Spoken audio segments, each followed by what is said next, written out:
Welcome back, everybody, to He's on Fire podcast After Dark special on a Friday night.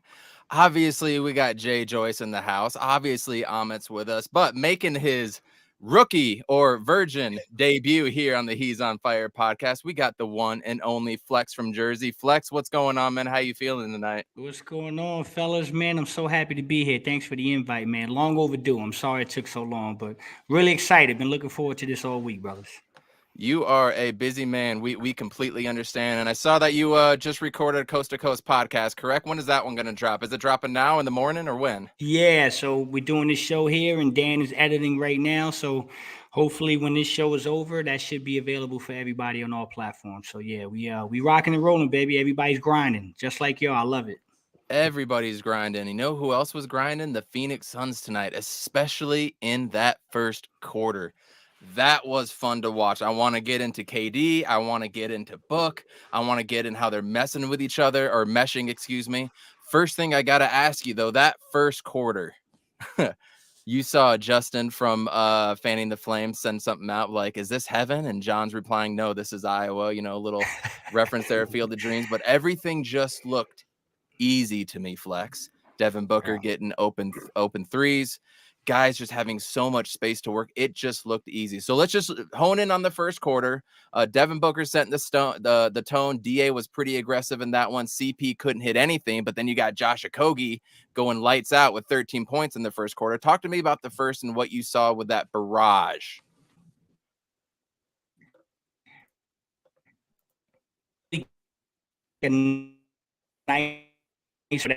They ended the quarter 40 to 29. They were up 11.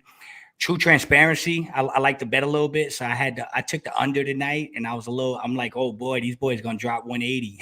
You know what I mean? So they look real. They look real fluid tonight, man, and it's kind of scary, Coach. It's kind of scary because again, I need to remind people this is second game. This is their second game. This is literally a bunch of guys rolling out there just trying to find chemistry and continuity. So first quarter was really good. I think the thing that jumped out at me the most was the Bulls did something that I think all of us are going to see going forward.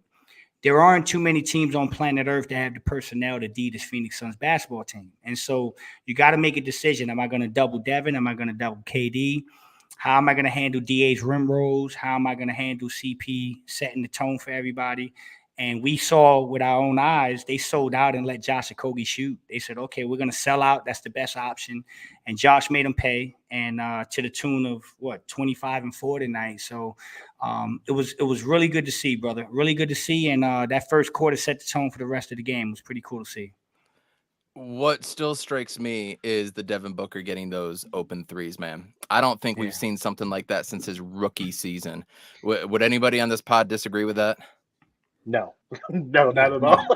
No. Well, And the thing Flex- is, he's making them now. Because, like, if you guys remember, like, in his career, he would miss the open threes. He would hit all the tough ones and miss the open ones.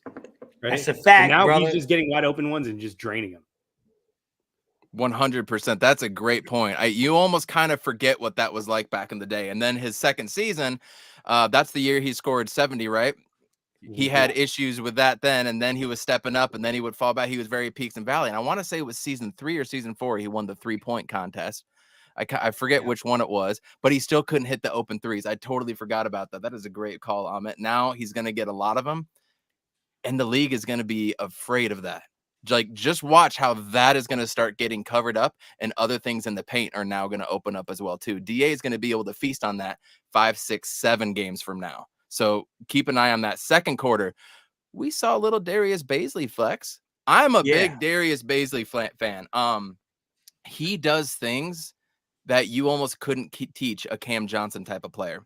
He has the handles. He's fluid with it. He's as young as he is now when Cam Johnson was drafted and already has 4 years of experience in the league.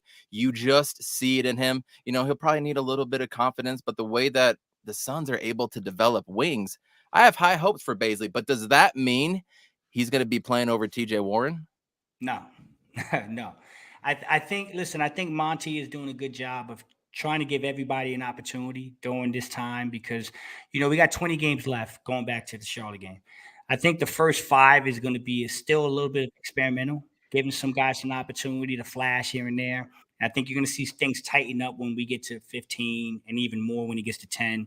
So I think, with Terrence Ross being out and Shamet still being out, you have an opportunity. And today's a unique lineup with Chicago where they wanted to throw some length on DeRozan and stuff. So it was nice to see Bazley, and I love him. Let me tell you something. I love Bazley. 6'9", can guard all 5 positions, can handle the ball, is not afraid to shoot the 3.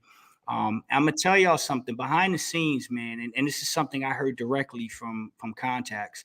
That kid is growing already in practice because when you go to practice every day and you're 6'9", and you're guarding and learning from Kevin Durant every day in practice, man, that rubs off on you. It's very similar to the kind of little spurt we saw Dwayne Washington go through when he was in the gym with Devin Booker, and you saw him put moments up where he can score 25 and 30.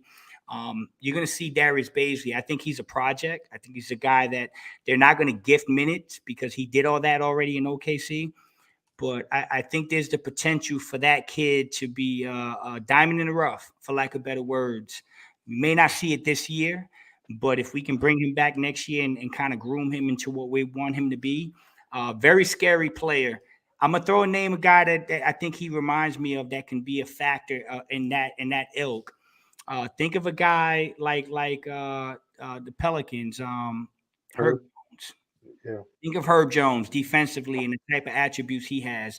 I think Darius Bazley is cut from that cloth, and if you mentor him the right way, he could be a menace on a team that is defensively in the playoffs and stuff like that. So maybe not right now, but he's coming, man. I love that kid.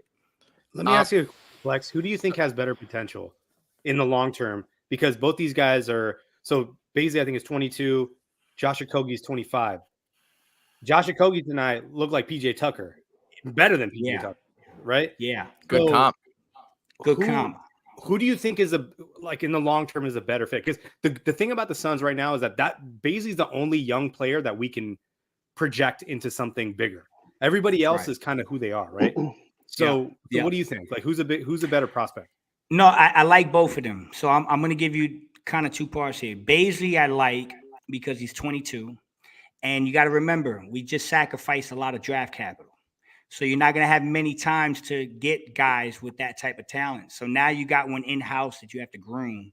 So I think Bazley is the project that you continue to work on that can grow into a tremendous basketball player. You can't teach 6'9" and some of the stuff he does. But now I'm going to give you a comp. It's funny you said P.J. Tucker because I've been having this conversation behind the scenes with a lot of people close to the team. And this week I had an at-length conversation, literally about an hour conversation about Josh Okogie. And I was telling this person who's in the gym, who's watching practice and he's around, I said, hey, this Josh Okogie reminds me of potentially the Phoenix Suns version of Marcus Smart. Okay. That's a guy that's a guy that I see. And I love the PJ thing too. Very cut from the same cloth. But I think his ability to guard the perimeter, if you look back at Marcus Smart when he was 23, 24, he had issues shooting the basketball and becoming more offensive minded, and he developed and he grew.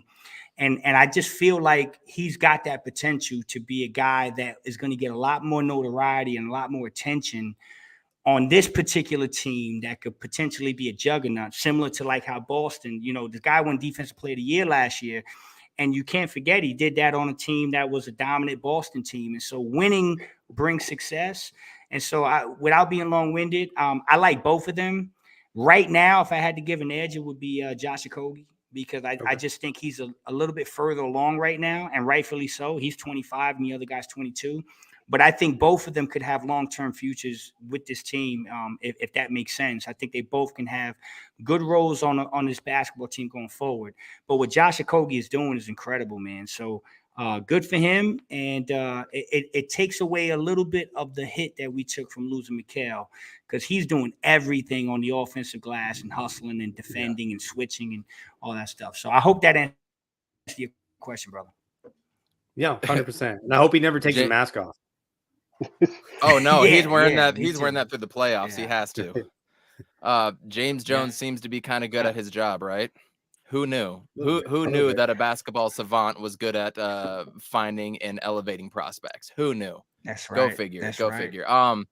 Second quarter though, we had our lead completely diminish. It was gone. They went on. I thought I saw a 16-1 run to end. And of course, you go on Twitter and people are already freaking out a little bit. What is Monty doing? Not taking timeouts, yada, yada, yada. I look at it like he was kind of making them play through it. It's like, you guys are making the mistakes. You guys need to play through it. Before we get to Flex, Amit, you stay off of Twitter. You read it. You don't post. I'm sure you saw some of the stuff. But were you worried in the second quarter when we lost that lead and it was 64-60 at halftime? It was so funny because me and my son were watching it together, and it went from like they had like 11-point lead to like being down 4 by halftime, and both of us were like, "What just happened?" Because we turned our heads away. I was never, dude. I'm not worried about this team. Even when Charlotte got to 6 points in the fourth quarter, I'm like, that's cool. I mean, that's cool. Like, it was a different thing because these aren't like playoff games, and these aren't playoff opponents, elite talent, right? So I'm like, I'm not worried. But you're right. Like, there is some growing pains with this lineup. And this is something, Flex, I'll ask you later on about this because I want to talk about staggering the lineups and how we do that later on. But, it's feeling it out because there's even at this point, Monty's still playing too many guys that can't contribute offensively, at least in the ways that we need them to, when he puts them out there with just one starter and the starter happens to be Okogie or Ayton. Right, it's not a ball handler, so it's different, right? So that's all I say. The second quarter was bad, and Chicago, I don't think they missed like 2 shots the whole quarter. Something ridiculous. They made everything. It's like people forget that Levine and DeRozan know how to ball too. Like those guys are good, and Vucevic has had his moment as well too, where he can put up 35, 40 points. So you always have to give it to the other side. Third quarter comes out. Real quick. I mean, think about this. There was like, what was it? There's 5 of the best mid-range shooters in basketball were in this game, and they made all the shots. Cool. Great point, brother. Great point. Yeah. I want to look at the box score real quick. Yeah. So the Suns, believe it or not, we did shoot quite a few threes tonight. We shot 47. You saw that? I was gonna say, what would you guys say? 47 threes tonight. We shot 20. 47 threes. The Bulls shot 23. I mean, that's it right there, right? We made 23s and they made 7. Total of 84 and 83 total combined field goals, and you kind of expect that kind of game. It did seem slower. Mid-ranges more often than not go in the hoop, so less rebound opportunity, less chance for up-tempo game. It seemed more cerebral type of game. It seemed more X's and O's and a lot of guys coming off of picks and everything, which I love that kind of basketball. So I mean, I enjoy watching DeRozan play. Flex, I don't know. What are your thoughts on the Bulls right now? Are you a DeRozan and Levine fan? Yeah, I love DeRozan, man. I love DeRozan. I mean, he's one of my guys. Like, when I say my guys, I mean the mid range was how I grew up playing basketball. Like, when I grew up playing basketball in the 90s, brother, like I always throw this stat out there. Like the Phoenix Suns in 92, 93, that team that went to the finals. I mean, they took 12 threes as a team for the season. That's what they shot. You know what I mean? So they weren't Dan Marley alone, right? Right. Danny Ainge and Dan Marley, damn near took them all. So, it was a different basketball game. So now you're talking about shooting almost 50 tonight. So it's a different game. And I've always leaned towards the mid-range guys. I mean, when I coach and I train kids, it's all in the mid-range. I'm a big guy in the mid-range. So DeRozan's one of my guys. Zach is super talented, man. He's maybe, I've heard some things behind the scenes as far as off the court. He's maybe hasn't developed into the leader Chicago would want him to be. He's not the guy that is gonna, take over a locker room and be very vocal and stuff like that. So I think that kind of is part of his development and something that he's going to eventually need to do.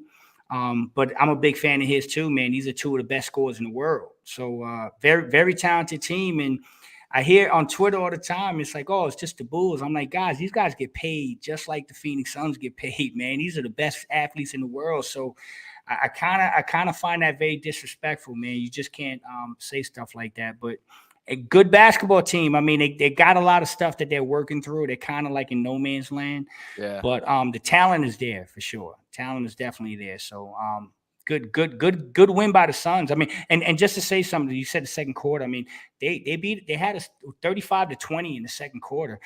I honestly felt like they got a little bored. I do feel like, and this is crazy to think that it's game 2.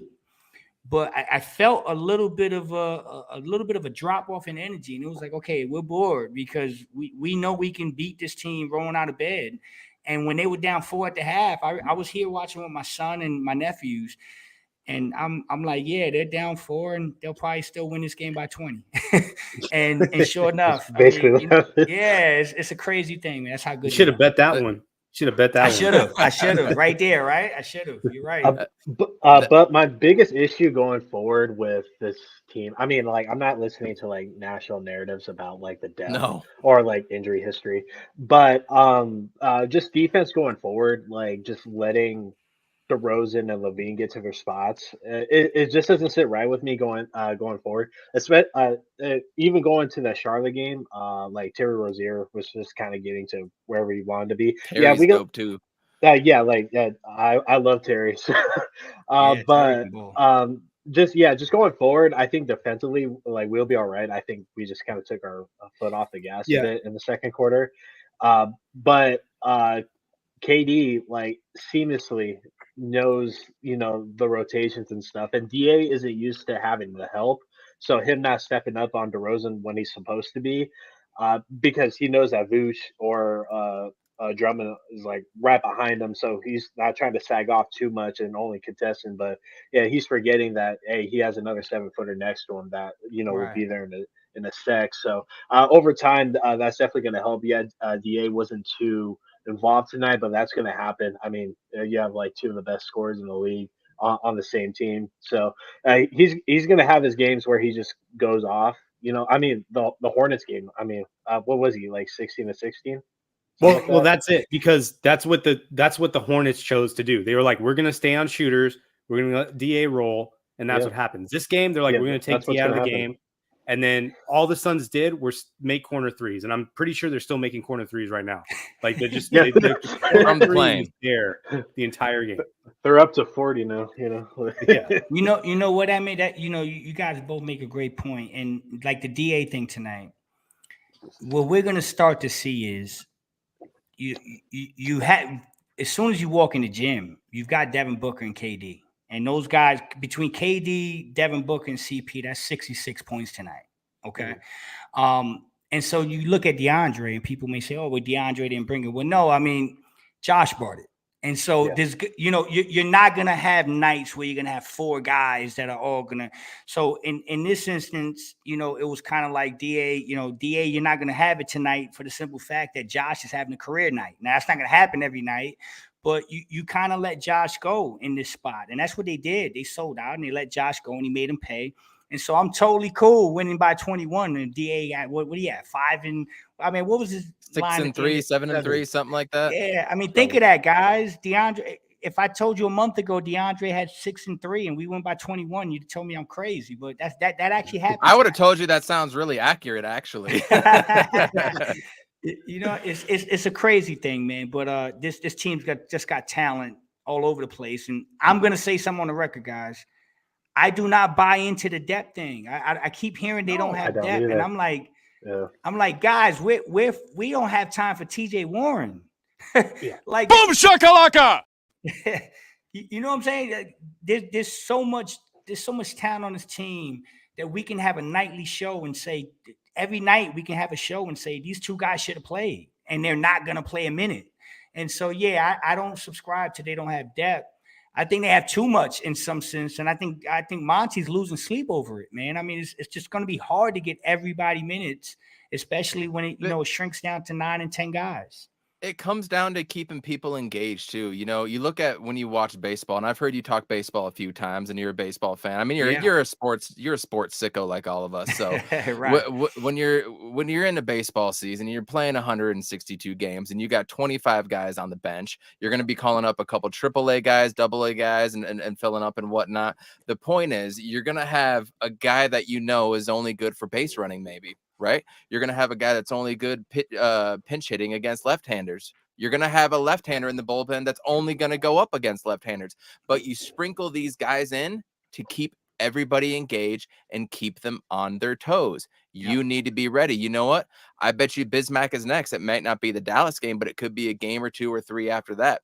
Biz is going to get his run again, right? TJ Warren is going, I think you said it the other night. TJ Warren is going to win us a quarter in an NBA playoffs game that will ultimately win us a playoff game and into a series. You know, when you have a guy coming off the bench that can get you 16, 18, 20, up to 24 points in a quarter, that takes the momentum completely away from the other team, and that wins you an NBA game, and that gets you an extended contract for some people, right? When you win a quarter. Now, I will say, me and Flex were on the same page with this one. We both did think Shamit was going to do the same thing in the playoffs.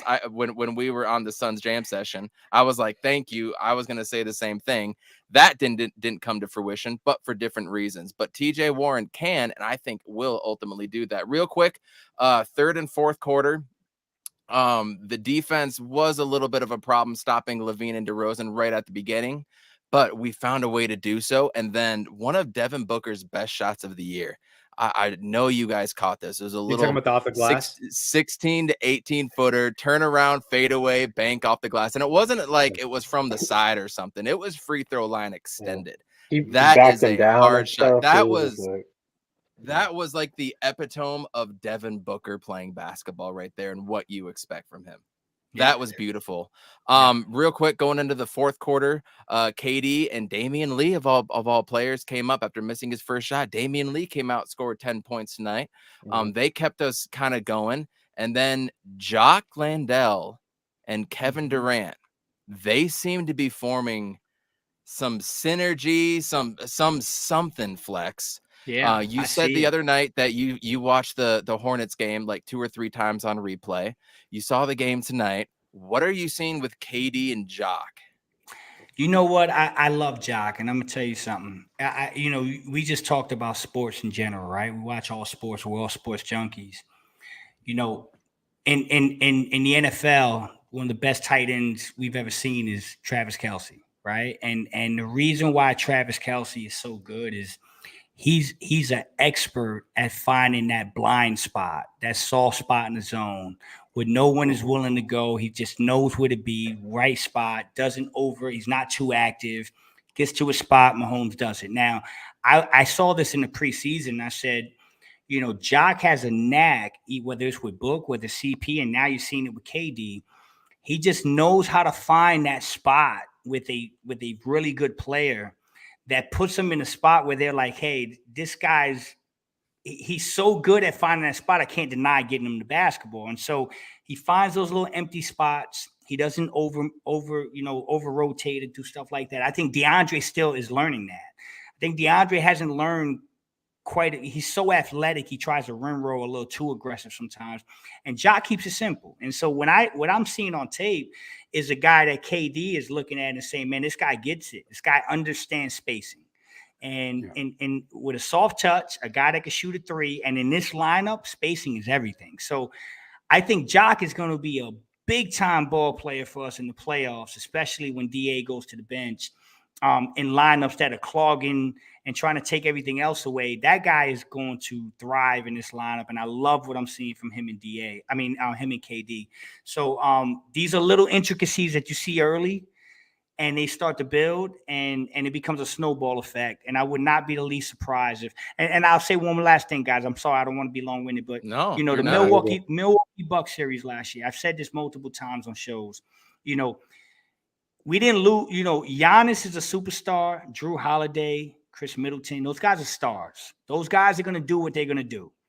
We lost that NBA Finals because of the Bobby Portises, the Pat Connaughton, right? Those are the guys that win championships at the end. Believe it or not, people don't want to admit that. Andre Iguodala, right? Andre Iguodala, correct. Those are the guys that actually get you over the top when it's all said and done, because the stars will cross-cancel each other.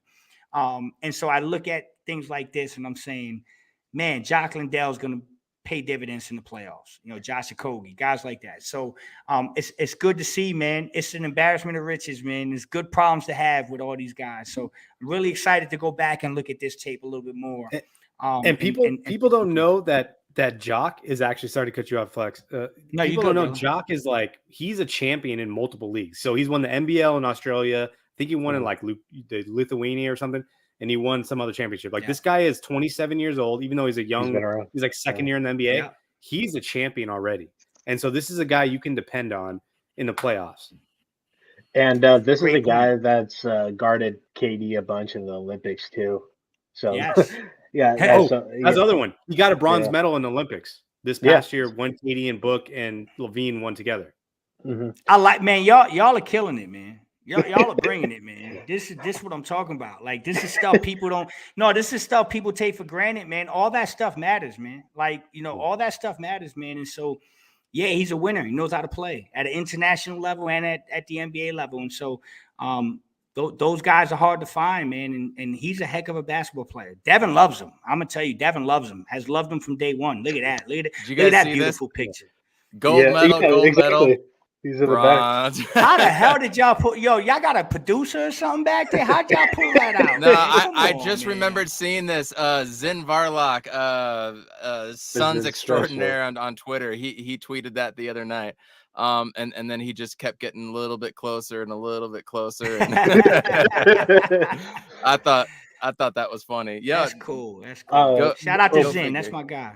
Real quick, like the most underrated thing about this team is Jacques' positioning, because he finds himself with a lot of space. And he almost got thrown on 3 times by Drummond, but like you saw those 3 dunks when he just hit all rim and stuff. But Jacques was giving Drummond the business, and I don't know why Billy Donovan kept Drummond out there as long as they did. They should probably brought in Vooch a little sooner, but Jacques was like running up and down the court like crazy. He was sprinting. Yeah, he was sprinting. He was snatching boards that I didn't think he was going to grab. Like him and Jacques and Torrey, it was nothing but their hands in the air. So where KD finds Jacques is where he's going to flourish. He's going to develop a push shot eventually. Yeah, he's going to develop some sort of footwork within the paint and stuff. This is by far the best teammate that Jacques has ever had to deal with, and that's before KD came. Like Booker and stuff. Booker is pretty decent with finding Jacques as well, but KD just knows how to find the big man. The only reason why we really know how good Nick Claxton is because of KD. That's right.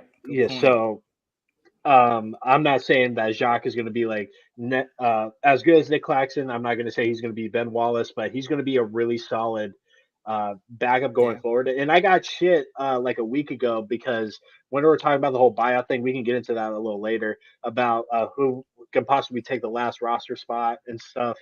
And like if we're going to fill it with Ish, or go in another direction, or keep Ish and tag somebody else, I was all like, cut Baisley, because like one, he's worth like $2 million, and like we don't have another guy that size that can move like besides DA. Biz is at the last leg of his tenure and stuff. I'm like Jacques isn't a guy that you give up in a bench lineup, and if you're going to give up anybody, it might as well be the guy that's worth less. But I'm glad we have everybody here, and I think Baisley and Jacques are going to be great developments going forward. Jacques is like Dario on steroids, just with like less of a shot right now. Yeah, right. Yeah. It's like he's completely taken over Dario's position. Great point. When we made this trade, this team that was going to be built around KD with Chris Paul and Book and KD, the big 3, right? And then you had Ayton and whoever the 5th starter was at that time, and now it's obviously a Kogi. Flex, to me, this very much felt like the 07-08 Boston Celtics when you had KG, you had Ray Allen, you had Paul Pierce. You knew what they were going to do, you knew what they were going to bring. To me, when that trade happened, it all depended on how is Kendrick Perkins going to take it, and how is Rajon Rondo. How are they going to step up? And it proved that Rajon Rondo was the pivotal piece of that championship roster. Was he the star in the big ticket? No. Was he the truth? No. Was he Jesus Shuttlesworth? Obviously, no, he was not. But was he Brian Scalabrine? Absolutely not. But he was like the perfect point guard for that team, like the perfect point guard, right? Yes. And he developed into that. He was not the beginning of the season player that he was when he ended. So when you look at DeAndre Ayton and you look at Josh Okogie, I look at those two role players very similar to those types of role players. Now, Rajon Rondo turned out to be like an NBA All-Star at some point and then had a decline. And I'm not saying Okogie will get there, but I think it's a reasonable expectation to think DeAndre Ayton can and should be an All-Star at some point in his career. So when I throw out that comp to you of the 07-08 Celtics and the greatness that was that team, the big three, and then these dudes, what are your thoughts on that? Am I close on that? Yeah, very close, of course. I mean, it's very similar, man. And like you said, you know, Rajon developed as the year progressed. And I remember that season like it was yesterday, man. I mean, without Rajon Rondo, they're not doing what they did. I mean, he was fantastic towards the end. And I it's funny because I look at Josh and I'm looking at Josh Okogie and I'm saying, I don't think people have seen I don't think people understand one, the defensive potential this guy has. I mean, this guy can be an all NBA defender. I mean, there's no question about it. I mean, I've talked to people in that building that told me there was some practices with him and Mikal, and it was crazy stuff how they were dominating practices, playing together on defense.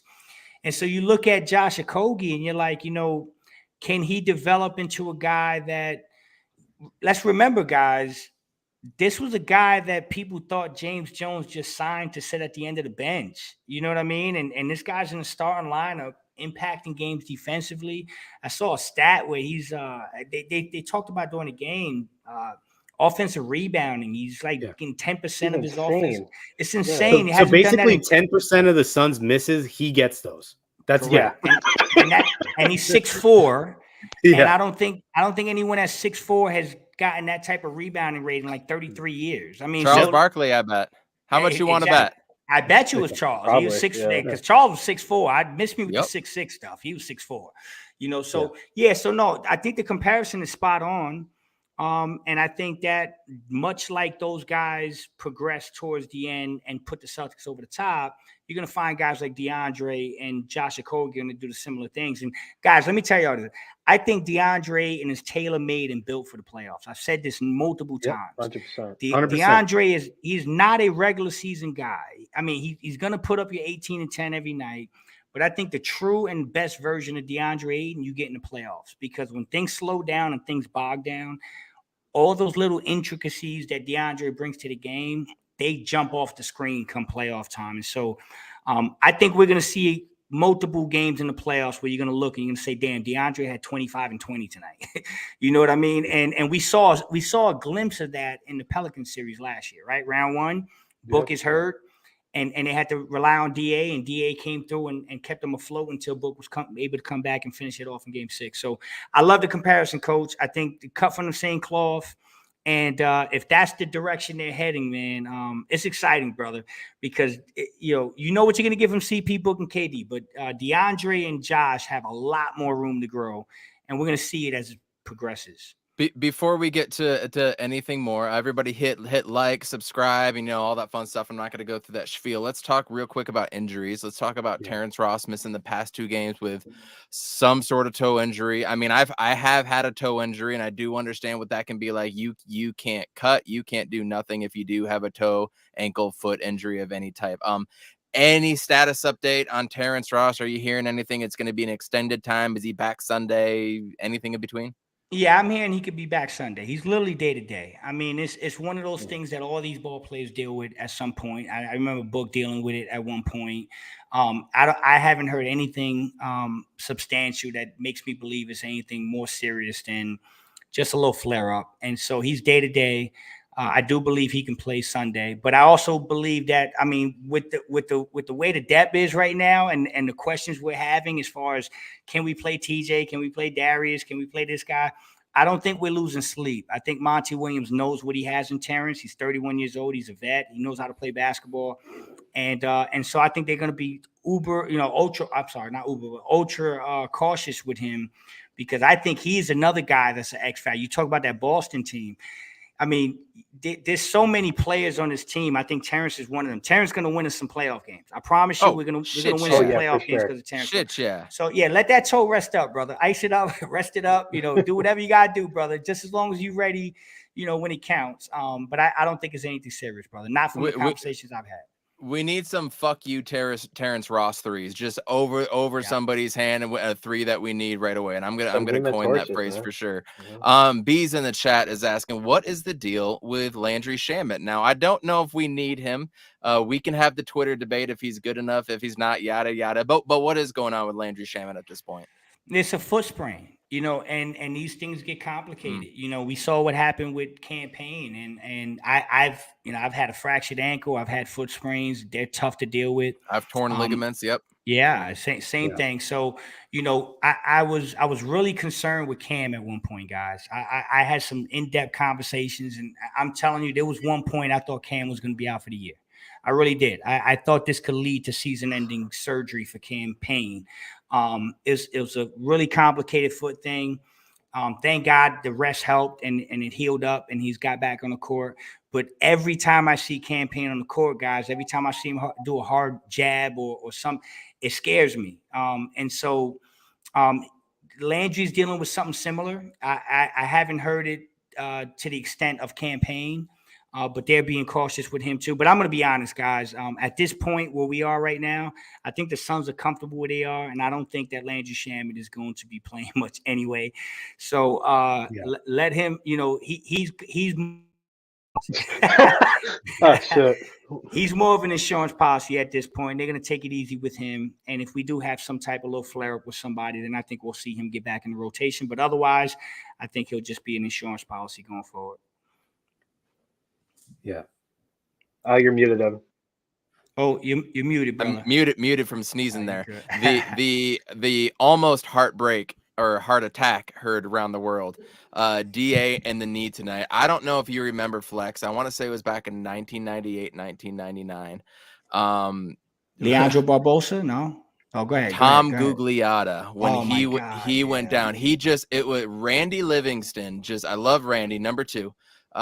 He just went in for a layup, got fouled, and it was a valiant effort versus the Blazers that night. And that was the Blazers team that had Arvydas Sabonis, Scottie Pippen, Damon Stoudemire. They were stacked, right? And we got to win against them. And that's when Backcourt 2000 was out. So this was huge. But then Tom Gugliotta just runs into his knee, and it just hyperextends it a little bit. But it turns out to be kind of a career ender for Tom Gugliotta. Dude, when I saw that happen, that flashed to that memory. He played through it. He got up. He was not in pain. Is there any update on DeAndre Ayton? Yeah, I mean, I sent the text. Is way too early. The indication I got was they think he's going to be fine, but I'll get a bigger update tomorrow morning once they land in Dallas and get off the flight and get through the motions. I'll probably get a better update, but I'm going to tell you what, I told you guys before the show started, I have a son who tore his ACL, first game back from a torn ACL, 10 months out recovering. First game, sprained the MCL, missed the entire season. So it took almost 2 years for him to get better. So I'm very sensitive about knees. I understand how they work. They're very tricky. If you remember, Kawhi Leonard played in the basketball game with a torn ACL in the playoffs a couple of years ago. He heard it and he kept playing. I'm not saying that's where we are with DA. Trust me, I don't want to scare anybody, but you can't be too safe with these things. But I'll find out more tomorrow. But the initial thought is that we may have dodged a bullet. It looked like his foot was not completely planted when Josh Okogie landed into him, and I think that's what might have saved him. Looked like his heel was a little bit up, and it kind of rode with it.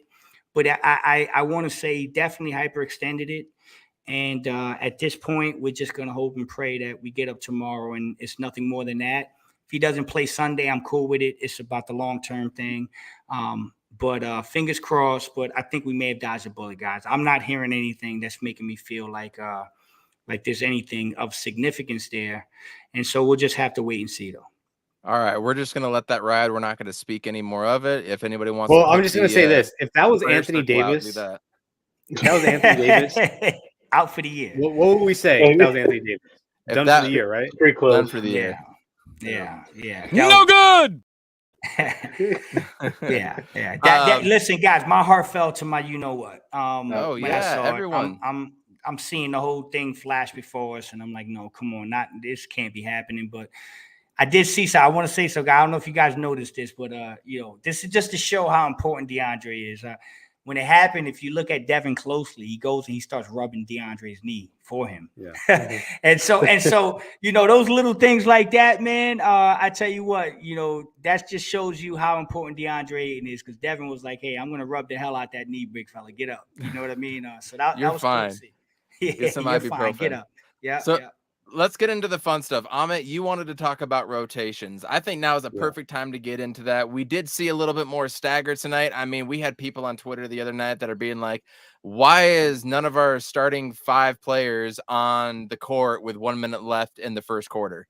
And I'm just like, you can't be serious right now. And it's been a thing, and it's probably going to be a thing. So let's talk about the staggered lineup. Amit, what do you got for us? Yeah. So, I mean, we got 20 games left into this regular season. We're going into 18. a playoff run. 18 now. Okay. So, and on top of that, we gotta get familiar with each other, but at the same time, we got to build that playoff intensity up as we go, shorten the rotations. I always thought from the beginning when we got Chris Paul that we would have staggered lineups with Booker and Chris Paul. We didn't see that until the playoffs for the most part. Now that Ayton's playing at a certain level and you have Kevin Durant, and Okogie can be kind of interchangeable with the role players or with the starters, depending on who's there. Do you think, like, when do we start seeing staggered lineups where there's at least 2 starters on the court all the time? Listen, I think like I said, I think the first, I'm looking at this in 4 quarters. Okay. This is how I'm looking at it based on conversations I'm having with people that are a hell of a lot smarter than me when it comes to that and in the building. And so I'm looking at it as 4 quarters. You got 20 games left, 18 now, but I'm just saying 20 from the Charlotte game. And so the first 5, I think Monty is still going to mess around and give some guys some opportunities and take some swings at the fences and see if he sees something that just might jump out at him that piques his attention. I think the next phase, which would be quarter 2, is going to be games 15 through 10. I think at that point, you start to lean towards what you're saying, getting that staggered lineup where you got 2 of these guys on the court at all times. And I think the ideal situation would be to have all that worked out and have your last 10 games of the year where you're no longer messing around and experimenting, and you constantly got 2 of those 4 guys on the court at all time. What I do know is, the goal is, and we're kind of seeing it, but it's hard to see it right now because KD's still on limited minutes. But I tell you right now, in the playoff game, you're going to have Devin Booker or Kevin Durant on the court at all times. I think that's pretty clear. You're going to have 2 of those guys on the court at all times. And so it's cool to see that dynamic start to play out even with the limited minutes. And I think towards the 10 to end of the season stretch, you're going to see lineups where you got 2 of those 4 guys on the court at all times, and definitely always one of Devin Booker and Kevin on the court at all times. So it's slowly progressing. I think it's going to take a little time, though. KD, I'm being told, is going to be on minute restrictions for maybe 2 more games. So we're talking about Dallas and then the subsequent game. And then I think that's where you're going to be able to start seeing a real iteration of what they're trying to do. So a couple more games of looking the way it did tonight, and then we start to get rolling with what you're anticipating should happen. What is your ideal bench unit going forward? I mean, Good question. all these names, like you said, we're going through right now. Depending who is sitting at the halfway mark of the first, and who's going to be out there with the bench unit, either KD or Book. Who do you think would be the best bench going forward? Should we surround, KD and Book with the shooters, or a defensive presence and go big? To follow up on your question, do you think we're going to have like a 10-man rotation, or you think it's going to be more like an 8-9-man rotation? Because that kind of goes with that. I think it's going to be more like a 9.5, guys. And I know y'all have heard Monty say this, but I really believe it's going to be like a 9.5. And I know there's not a half a person, but you guys kind of get where I'm going. Listen, the one hit, I'm going to try to keep it as simple as possible. So our starting 5, I think, is pretty rock solid right now, in the sense that Okogie's playing too well to mess with that. I also do believe, though, that there is going to be times in this stretch where you might see Torrey start over Josh, depending on dynamics with point guards and bigger lineups. I still think that Monty hasn't flushed that. Okay. So I do think you might roll up and see a game and you're like, why is Josh coming off the bench? But that could be on a matchup basis type thing. But let's just assume that going into the playoffs, the 5 we're looking at is who we are. You got to play Campaign behind CP and you got to play Terrence Ross, I think, primarily behind Book. I think those are 2 guys that are going to have to play. And then also Torrey's going to be interchangeable with Josh Okogie and KD. That puts you at 8. So now now the conundrum is it Damian Lee? Is it TJ Warren? Is it Jock Lindell, right? One of those guys is going to be that 9th guy. And then, so those guys right there are the guys that I'm leaning towards, but it's one of these things that, I have a problem with, because I love TJ Warren. I think if you saw the game against Charlotte, his defensive intensity was incredible. Yeah. I thought he really showed some flashes on defense, and we know what he can do on offense.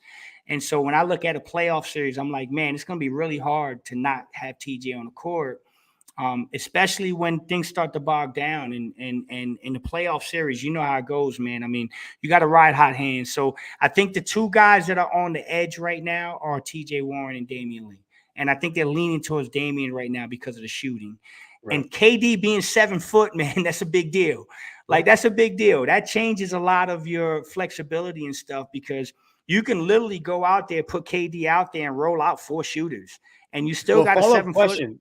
Go ahead. I was going to say, because this is going to be the death lineup, I think. If we can get KD at the small ball 5. Yeah. Oh, exactly. Yes. That's where I'm leaning towards. That's where I'm leaning. He's on fire. Let him meet. Dude, that is exactly what I'm leaning towards. I'm saying, could you imagine a lineup where you got CP out there, you got Book, you can slide Terrence to the 3. I mean, you could put Terrence at the 3, and I mean, shoot, Torrey Craig at the 4 and KD at the 5. I mean, you got shooters all over the court. They're all interchangeable. They can all switch. They can all play defense. So yeah, I look at a lineup like that, and I'm saying, who the hell is going to want to deal with that?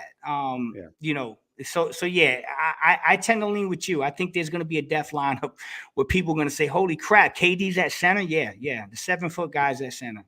Yeah, that's what we're going to do. And to your point, Flex, when I look at the different lineups and the interchangeable parts that we have, you look at Denver with a starting front court of minus Jokic, who DA will obviously guard. When you got a big tall guy like MPJ, and then you got Aaron Gordon, I'm not so sure you're going to want a Kogi going up against that type of player, right? That's so right. You're going to want Torrey Craig. That's Memphis right. Grizzlies, when you've got Triple J and Steven Adams on the floor at the same time, you're not going to want to do that. If Zion gets healthy and maybe the Pelicans can squeak up to the 6 or 7 seed, whatever it may be, and we happen to play them, when they got Zion and Jackson Hayes and Ingram and Valanciunas, you're definitely not going to want to play it. Now, you play the Dallas Mavericks, you play the LA Clippers, you play the Warriors. Those are teams that you're going to want to play against with a Kogi, right? That's right. So That's right. I completely understand that. JJ, what do you got for us? I know you're going to say something. You keep going. They'll come back to me. I was just listening. It's all good. Real quick, I want to touch on a few scores tonight, if anybody's been keeping track. Number 1, Nuggets kind of blow out the Grizzlies to a point, 113-97 behind Jokic, 18 and 18 and 10, another triple-double, over 100 on his career. Warriors are all of a sudden Warriors are all of a sudden in 5th place. Obviously, you win 2 games, you move up 7 positions right now. Warriors beat the Pelicans 108-99. The Kings beat the Clippers. Clippers lose again with Russell Westbrook, 128-127. And another final that just came across, the Timberwolves beat the LeBron-less Lakers. So as of right now, you got Denver 1, Memphis 2, Sacramento 3, Phoenix 4, and a game behind them at number 5. You got Golden State, you got Dallas 6, and then the Clippers, T-Wolves, Jazz, and Pelicans right there, and the Lakers on the outside looking in along with the Blazers and Thunder. So that's just what it's looking like right now. I wanted to get that in. Something else that I wanted to ask of you, Flex. Yeah. 1999, the Phoenix Suns traded for somebody named Anthony Penny Hardaway. Backcourt 2000, man. We had the sign made up and everything. We were about to roll out J Kidd, Penny, a rookie, Sean Marion. I think Luke Longley was the center at that time, and the one and only Rodney Rogers was there too, right? Who's that? Rest in peace, right? You mean this one right there? Yeah, That my one right there? my boy Rodney Rogers. I loved him. 6th man of the year. Oh, Uncle Cliff, baby. Rest in peace, Uncle Cliff. Obviously, rest in peace, Uncle Cliff. If anybody caught him on Survivor, that was they washed him on that show. But it just seemed like that was going to be our time. We had Googly out of that. We had Googly out of there too. That's when we had Tom Gugliotta back up Randy Livingston. That was that year that happened. It felt like that was about to be something special, man. That was going to be the jumping off point. We were going to have one of the best teams, and it didn't click. We had injuries. Sean Marion was able to show out at the end of the year. Jason Kidd dyeing his hair blonde to go against the Spurs and then come back against the Lakers. And, Rodney Rogers won that first game, I think, in that Spurs series. Like there's so many just weird memories from that season. But this felt like what Backcourt 2000 was supposed to be. Yeah. Couldn't agree more. The ease of it. Maybe not as flashy, with Penny, with what he had back in the day, and Sean. Penny was my favorite player. Penny's my favorite player ever. I'm telling you. Lil Penny was my favorite personality of all time, with Chris Rock as the voice.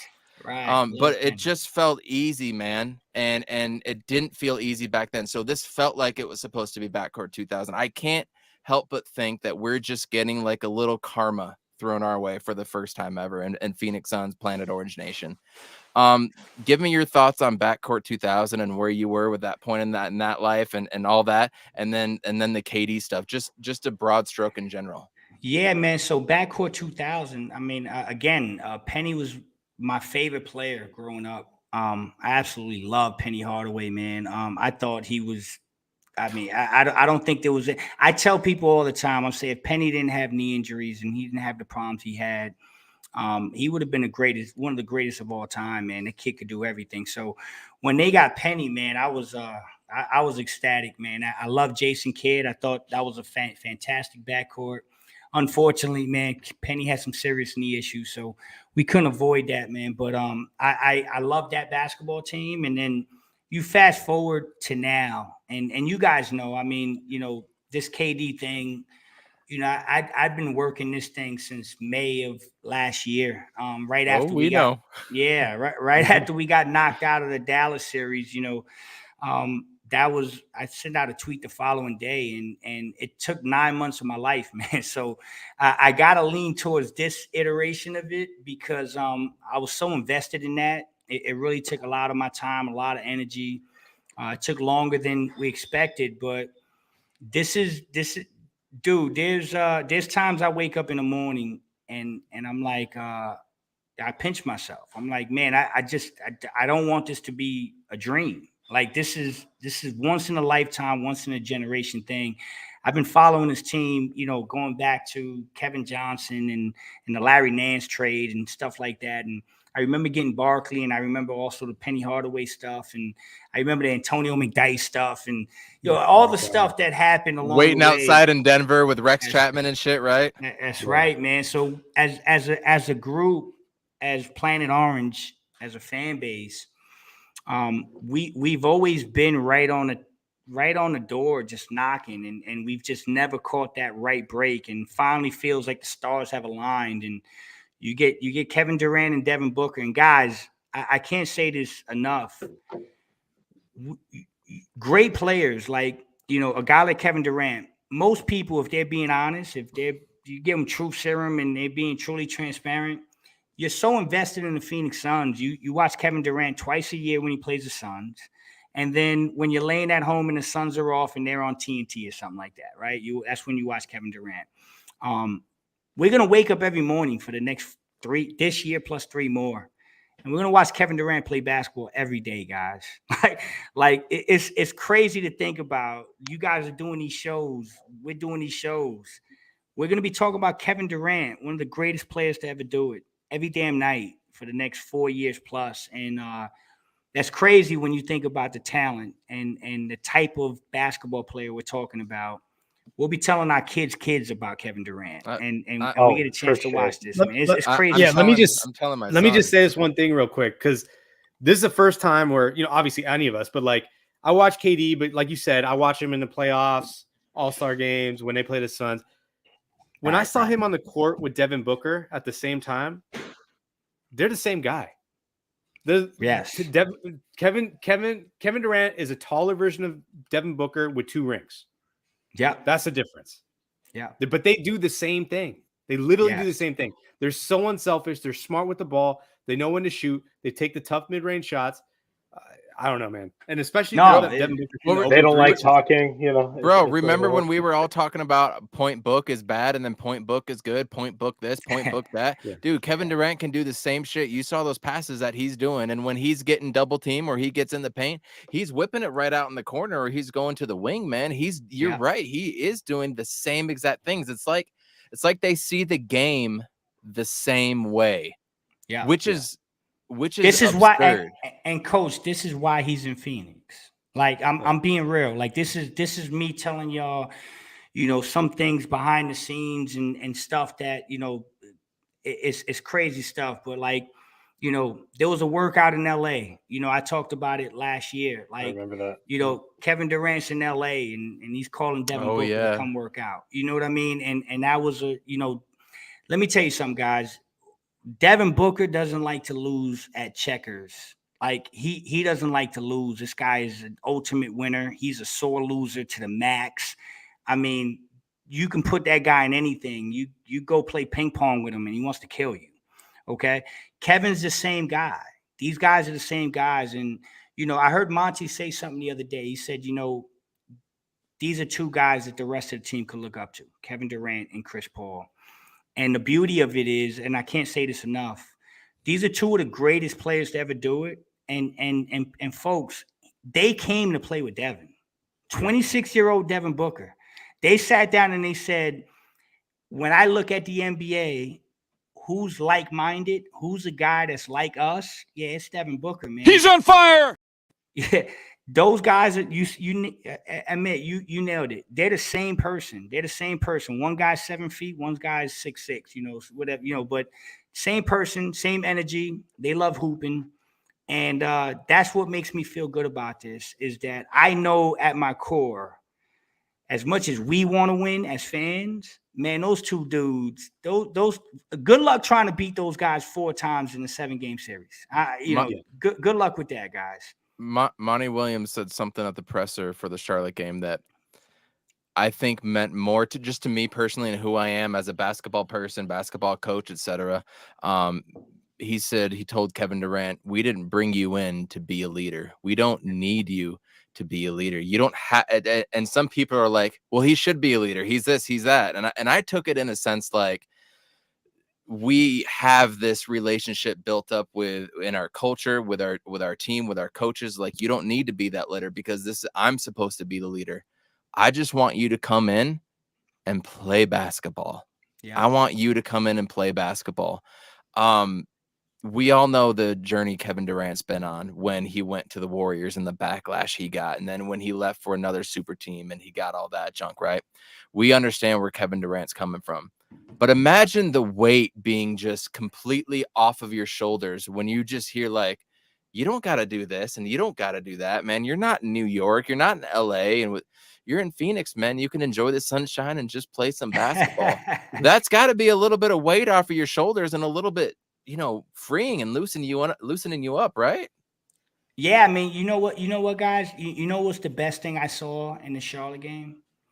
The best thing I saw in the Charlotte game was the 26 shots Devin Booker took. That right there, because interesting. Okay, that was it. Going into that game and having the conversations behind the scenes with people close. That was what I wanted to see, and I'm gonna tell y'all something. Don't take this for granted. Kevin Durant came in and told Devin, "I want you to be Devin. Don't defer to me. Don't need it. I can get 30 in my sleep, brother. But I came here to get Devin Booker. I didn't come here for Devin Booker to defer to Kevin Durant. I came here to play with Devin Booker. Go be Devin Booker, and I'll help you. I'll help you finish the rest. And that is when I saw that Charlotte game, win, lose, or draw, I saw a statement. I saw Devin Booker saying, I'm comfortable now saying this is my team. And I got professionals and pros and all-time greats telling me to be me. And that warms my heart, man, because that's what you need. There's too many egotistical dudes in this NBA. And Kevin is the exact opposite. For all the crap he gets in the media, that guy loves basketball and that guy wants to do what's right. And for him to come into a locker room and say, Devin, do you, brother? Go out there, take 30 damn shots. I'm cool. I'm cool taking 15. I'm still going to get mine, but I'm going to help you finish what you started because I'm here because of you. Kevin Durant's a Phoenix Sun because of Devin Booker. I'm telling y'all, man, he is a Phoenix Sun because of Devin Booker. And anyone who got any question of whose team this is, y'all can cut that out right now. This is Devin Booker's team, and Chris Paul and Kevin Durant are just gonna go there and do their job and enjoy the fruits of their labor. And I think everybody wins in that scenario. So 72 points from Devin Booker in 2 games. That tells me a lot. That tells me a lot, brother. He's back. Just wait until Kevin Durant is back. A lot of people forget that Kevin Durant wasted like what 7-8 weeks or so on the bench, just rehabbing and whatnot. So I've got a couple old school basketball questions I want to go to, but before we go to that, I want to open the floor to JJ and Amit. Oh yeah, I guess no, they're on that side. What other questions do you have for Flex while we got the man, the myth, the legend on with us? Kind, man. Yeah, just real quick. Well, for one, tonight was Katie's first double as a Sun too. I thought that was pretty cool. Yeah. But what we all saw the last 2 games with Kevin Durant just being on the court is how much we're swinging the ball and finding like the best shot possible. It's not ISOing, it's not shooting when there's like 5 seconds left on the shot clock. We're swinging the rock.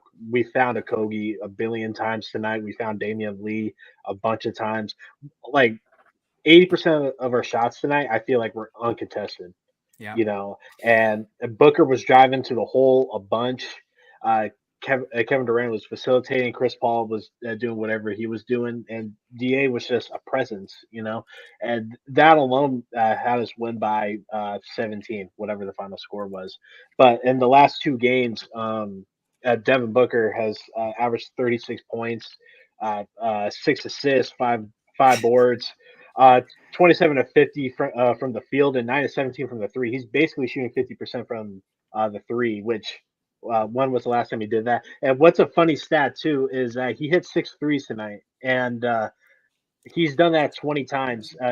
Guess how many times he's hit 7 threes in a game? 1. 0. He's never done it. Though. He did hit. No, he did hit 8 against the Lakers. His career high is 6. He did it in the playoffs, but not in the regular season. But not in the regular season. Okay. Yeah. Fair enough.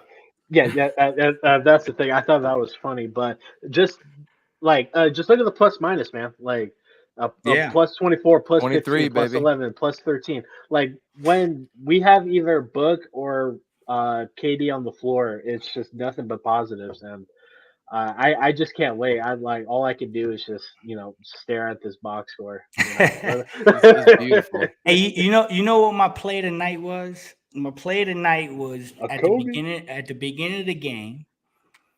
KD gets the ball on the left wing, and they send 2 guys to blitz him. He throws a zip bounce pass to Chris Paul that leads to one more pass to Book in the corner, wide open. Yeah. I mean, y'all remember that very beginning of the game, wide open. And that right there, when I saw that, I smiled from ear to ear. I'm like, dude, I'm like, if you're going to be able to create wide open shots for Devin Armani Booker, man, all of us might be hanging out in June in Phoenix in some parade, because it's just crazy to think that they're that good at this point, and that your best option is to leave Devin on the wing by himself shooting threes. It's crazy. It's crazy to think about. So yeah, that was cool to see, man.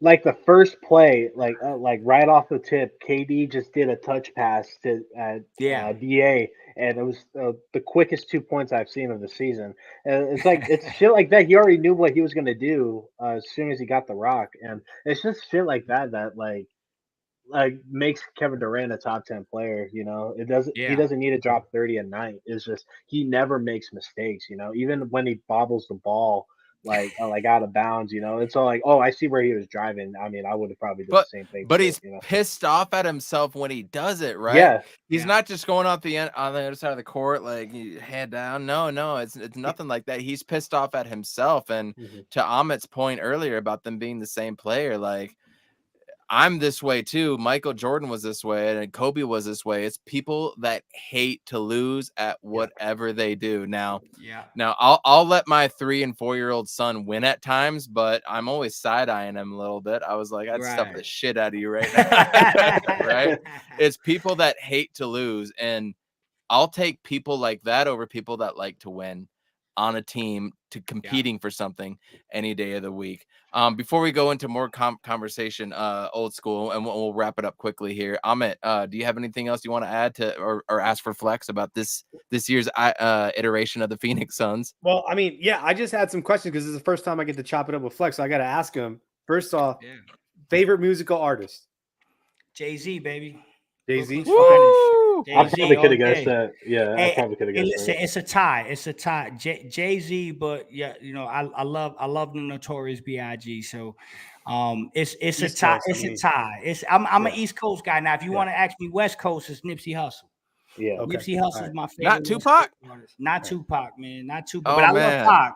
Listen, I love Pac. Pac's up there in my top 5. But West Coast is Nipsey Hussle, followed by Tupac. And on the East Coast is Notorious B.I.G. and Jay-Z. I still bump those guys in my car. So those Are you a Blueprint guy or are you a Black Album guy? Because I'm a Reasonable Doubt guy. You're a Reasonable Doubt? Yeah, okay. Man, I'm a Reasonable Doubt guy. But I love all Jay's work, man. But Blueprint, you know what? I take that back, man. I mean, I'm a Reasonable Doubt guy, but if it's between Blueprint and the Black Album, Blueprint is what made him explode, but the Black Album was such a mature album, and it touched me to a point because it was the first time we seen a rapper at that level talk about maturity and growth and the things that now you're seeing a lot of people talk about. And so I'm a big Jay-Z guy, man. I think the guy's brilliant. He's one of the brightest people this earth has ever had, man. I mean, it's incredible stuff. So I'm a big Jay-Z, Sean Carter guy, man. Shout out to the boy J-Hove. Todd, by the way, if you're looking for a hookup for some games, DM me or Facebook the page. I'll get you a free stream because people make it so easy to access games nowadays. Which, by the way, did anybody see the thing that came out just yesterday on CNBC that ESPN is looking to make this huge conglomerate of all the pro sporting events and collegiate sporting events into one accessible network, which is ESPN? Did anybody see that? I saw that Bally's going out of business. Yeah, Bally, but they're looking to like buy out Bally and all that stuff and do away with blackouts, and it was this whole article that they wrote. So I mean, I'm sure it'll cost like $490. It'll cost like $495 a month. I'm sure they'll screw somebody out, you know, one way or another. But just a little tidbit. Look out for that. Amit, keep firing away. Next question. Favorite movie, Flex? Scarface. Tony Montana, baby. My boy Tony Montana, Scarface. I grew up on that movie, man. Get the yayo. That's it. Tony, get the yayo. Chi-Chi, get the yayo, baby. Cool. Yeah, and then I know you're a sports fan, so I'm not sure. Like, you're from New York, so who's your baseball team is the Yankees, I'm assuming? Yes, sir. New York Yankees. Yep. Are you a Giants fan too? No. You're a Vikings fan. He's a Vikings fan. Oh, okay. Okay. Well, real quick, Vikings. Talk to me. We're 2001 World Series. Where were you at? Our only championship. We're gonna, no pun intended, we're gonna flex on this one a little bit. Yeah, no. Listen, I'll tell you a funny story about that. So obviously that's 9/11, right? That's right around the time where we were going through all kind of stuff. So I was at my second apartment in Newark, New Jersey, and I was at the house with two of my brothers watching Game 7. My wife, she wasn't my wife yet, but my wife was there, and we're watching the game. And Alfonso Soriano hits the home run, 7th inning. and I run into the living room, and I'm like, it's over. Mo's coming in, wrap it up. We going to New York. I had the whole thing ready. I'm throwing the keys to my brother. Go heat up the car, bro. We out of here. And then Gonzo winning. Yeah, man. Don't even remind me about that. But I tell you, here's one thing I want people to know. Okay, I want people to know this. So I'm a diehard Yankee fan, and I'm a you know how I feel about the Phoenix Suns. If I had to gauge what's my favorite team, it's always been the Suns. Okay. So I'm watching that series, and I went into that series and I told people, I said, this is the only caveat here. I'm a diehard Yankee fan, but I love Phoenix fans, and I love Jerry Colangelo. And if I'm going to lose to a damn team and I'm going to lose to a city, I'm cool with it being the Diamondbacks. And one of the best memories of that series, believe it or not, was I'm heartbroken that we lost the game, and then the camera glimpsed over to the crowd, and Jerry and Brian Colangelo were hugging, and there were fans all over them.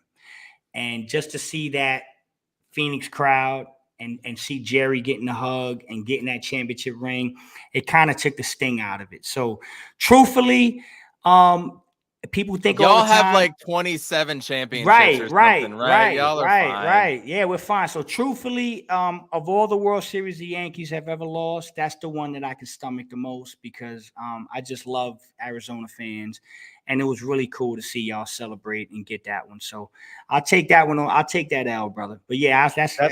2001. That was tough. That was it. Trust me, that seared in my memory. Last question, and it kind of goes back to the Suns. Who's the team across the NBA that worries you the most about this Suns team? Ooh, Eastern or Western Conference? There we go. Okay, I'm gonna tell you. All right, so y'all might people may disagree here. Okay, but in the Western Conference, there's only one team I'm worried about, and believe it or not, it's the Golden State Warriors. Ooh. It's the only team I'm worried about, and it's not because I don't think we could beat the Warriors. I think we're better than the Warriors. I'm worried about them because they have the championship pedigree. They know how to win. And Steph Curry's a bad boy. So I respect Steph Curry. So if there's one team, he's coming back next week. And so if there's one team that I think I'm going to lose sleep over in the series, it's probably going to be Golden State. Although I do think the Phoenix Suns are the best team in the West. And then in the Eastern Conference, I'm going to tell you right now, the best team to me in the Eastern Conference is the Milwaukee Bucks. I don't even think it's close. Yeah. And so I said this on a show recently. I do think that we're headed for a collision course for Phoenix, Milwaukee round 2. And I'm looking forward to it. I think that's going to be a storybook NBA Finals with Jay being over there and KD and the rematch and all that stuff. So possibly Dragic over there too. And Javon Carter potentially, right? So Golden State in the West, Milwaukee in the East. But I still think we're the best team in basketball, even after 2 games of KD. So that's where I'm at with it, brother. A lot of things can happen. Things happen all the time in the NBA. You never know what's gonna happen. Right. Real quick, it's been dope just to chop it up with you. We could talk ball for literally the next 4 or 5 hours right now. It's been a lot of fun. But a few questions I've always wanted to ask you. You being in New York, and I'm a big Stephon Marbury fan. From when he hit the league, and was it 95, 96, whenever that was when he was drafted. 96. He was drafted in 96 draft, with Nash and Kobe and that whole class, right? Is big into like Sports Illustrated and the NBA Slam magazines and stuff at that time, and he's just showing up everywhere. You thought him and KG were gonna do some stuff, but I want to go back to, and for the first time, I just recently, like a week ago, I finally watched the Kid from Coney documentary on Netflix, yes, and I'm a huge Steph fan. I've got a rookie card of Steph and whatnot, right? I have his purple jersey hung up right now. So Steph was one of my favorite players. It always just felt like, and the documentary just confirmed everything that I thought. Like Steph just didn't get the play, the respect, whatever it was that he deserved in the league, because he got this cloud over him that made it seem like he was selfish. He was like an Allen Iverson type of player without the Allen Iverson talent, which obviously he had the talent, right? There was just something about him that it just didn't sit well with people, when in actuality, Steph was probably the most loyal person you'll ever meet. And that's what it came to. If you're not being loyal to me, I don't need to know about you, right? You don't need to be in my circle. You don't need to be in my life. Unfortunately, it turned out to be a negative for him until he went to China. And I didn't know about all the stuff that happened in China. That was cool to see him find some peace over there and find some peace with the game of basketball and whatnot. I didn't know about that, but you know, I don't know how old you are. I don't know how old you grew up in the Marbury times or whatnot. Bro, I'll tell you some stories, brother. Go ahead. Apparently there's some stories and all that. So talk to me about Steph and just your thoughts, man. I love Steph. Listen, I know him personally. Okay. So here's the thing. I grew up in New York, New Jersey area, man. I was in that class. I was hooping with Tim Thomas, brother. Tim Thomas played for the Phoenix Suns. I played ball with Tim Thomas, Patterson Catholic, right down the road. I used to throw alley-oops to Tim Thomas. Okay. Steph on Marbury, Coney Island. I used to get on a train and go up to 155th with my teammate Shaheen Holloway, McDonald's All-American MVP in '96. Current coach of Seton Hall. Like had that big dance last year with St. Peter's. That was dope. Yo, we used to jump on a train and go out there and hoop against guys like Marbury. I mean, in high school, we went up against Marbury, Lincoln High School, Shaheen Holloway versus Stephon Marbury. They both dropped 40 on each other. You know, I'm telling you, man, I lived it. I breathed it. I remember coming back home with Shaheen Holloway. He was a McDonald's All-American MVP. I looked at him and I said, bro, I think Steph's the best guy in the country. You know, it may not be you, brother. It may be Stephon Marbury. That's how good he was, man. Listen, dynamic, athletic, can do everything, was strong as hell. Strong as hell. I felt it. I'm a guard. I felt Steph's power. Like, Steph was considered a small guard, but he played bigger than his size, and he was strong. He had that wiry, strong strength that you just couldn't teach. He's got older brothers that were just as good as him. You know, you go out to Coney Island and you hoop up out in Coney Island, out in Brooklyn, and his brothers, they were stars, man. Like, his brothers, you know, unfortunately, the streets of New York has a way of, you know, you become a product of the environment and you got to do what you got to do. But Steph's brothers were all pro talents. They just couldn't crack. They were all ballers, the whole family. You know, Sebastian Telfair, that's his nephew. Sebastian Telfair. So I grew up in the culture, man. You know, I was in high school driving up to Lower Marion to go check out Kobe. Like, that's my high school class, man. I played with God Shamgod, you know, one of the greatest guards in New York City. Yes. You know, my brother used to take me to go see Rod Strickland. I saw Mark Jackson. You know, I'm talking about high school. Kenny Anderson. I went to see Kenny Anderson as a junior in high school with my brother. You know, look at a documentary. If y'all want to see a great documentary, check out the New York City Point Guards that Kevin Durant directed, actually. Kevin Durant actually did the documentary. It's on Showtime, I think. It's called Point Guards, and it talks about all these New York City guys. And I played with all of these guys, man. I played with all these guys. I grinded with all these guys. I'm a big Stephon Marbury dude. I love that he was able to go to China and find himself, and he's a legend out there right now. So fantastic stuff, man. Great human being. I think he got a bad rap. Steph's got the biggest heart of any person you'll meet. And growing up in that era, man, it was just a lot of fun, man. It was just a lot of fun to be out there. And I say this to this day, the best draft ever was the 96 draft. And I was blessed to be able to be on the court with a lot of those dudes, whether it was AAU, playing in New York City, New Jersey, traveling, you know, tournaments. It was just, it was great to see it all happen. And man, I can go on for days about some of these battles I had in the streets. Flex, of New York, I want to ask you about that because you're talking. So, and you're talking. So I'm 41. So all these guards. I'm 43. I'm 43. So all these guards you mentioned are the guys that I try to emulate in my game. Kevin Johnson, Marbury, you know, Kenny Anderson, all these dudes. How come we don't see New York point guards like that anymore? Is it the game changed, or is it the recruiting? Game has changed. It's you know, the AAU circuit has changed everything in regards to recruiting. You know, a lot of times, here's what happens. These New York City point guards now are getting poked out in grade school. Okay, so like, I'll give you an example, right? You know, I'm from Newark, New Jersey. Bam Adebayo is from Newark, New Jersey. But Mhm. by the time he was 12, 13, he went out and moved out to like Texas. You know what I mean? So a lot of times now, these New York City guards, you know, back in the day, you grew up in New York, you played high school ball in New York, you stood in New York, you went to a local college, St. John's or something like that. It's not happening anymore. By the time these kids are in 6th grade, they're already being ranked. You already got somebody saying, hey, I'll put you in a house in Houston. I'll take you out to Florida. Yep. I'll take you to IMG Academy, you know, Mount Verdi, you know, these great places. So they're not letting, you know, they're not letting New York talent stay in New York anymore. And that's why it's changing. You know, the AAU thing, I think, is damaged and destroyed the game of basketball. It really has.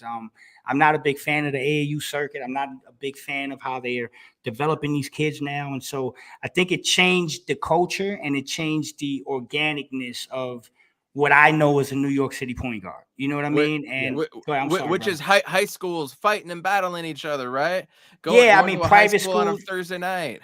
Well, that's the thing. You know, it was a pleasure to go to New York and see these public schools bang out against each other. Like Felipe Lopez. I saw Felipe Lopez, you know, in New York. This guy was, I mean, this was one of the best players I've ever seen, you know, and I was a New York City guy through and through. You know what I mean? But now they're just not giving them the opportunity to do that. It's just these private schools, they're snatching them up. They're doing this illegal recruiting.